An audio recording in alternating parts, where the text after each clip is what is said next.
கேம்ஸ்னு எல்லாருமே விளையாடுவாங்க. ஆனால் நமக்கு புதுசாக இருக்க விஷயம் என்னன்னா, நிறைய பேர் ஆஃபீஸ்லேருந்து டயர்டாக வரும்போதே கேம் சென்டருக்கு வந்து டைம் ஸ்பெண்ட் பண்ணிட்டு அப்புறம் தான் வீட்டுக்கே போவாங்களாம். அப்படி என்னதான் இருக்கீங்க அப்படின்னு கேட்டிங்கன்னா, எல்லா கேம் சென்டர்லையும் இன்றியமையாத ஒன்று இருக்குது.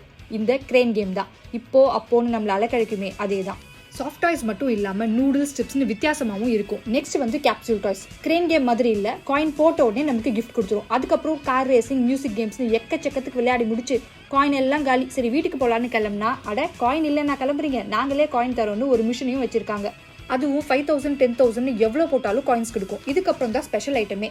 சில்லறையை மாற்றிட்டு நம்ம வந்திருக்க இடம் ஃபோட்டோ பூத் தானே அப்படின்னீங்கன்னா அதுதான் இல்லை. கண்ணை பெருசாக்கலாம், ஃபேஸை சின்னதாக்கலாம், ஸ்கின் கலரை சேஞ்ச் பண்ணலாம். ஆக மொத்தம் நம்மளே கரெக்ஷன் பண்ணிக்கலாம். அமெரிக்கா, சைனா மாதிரி பெரிய கண்ட்ரீஸ்க்கு அப்புறம் வீடியோ கேம்ஸில் பிக்கஸ்ட் யாருன்னு பார்த்தா ஜப்பான் தான். ஜப்பான் மக்களோட வாழ்க்கையோட ஒன்றி போன விஷயம் தான் இந்த கேம் சென்டர்ஸ். நீங்கள் எப்போ கிரேன் கேம் விளையாடுனீங்கன்னு ஞாபகம் இருக்கா? கமெண்ட்டில் சொல்லுங்கள். அண்ட் இந்த மாதிரி ஜப்பான் வீடியோஸ்க்கு ஃபாலோ பண்ணுங்கள்.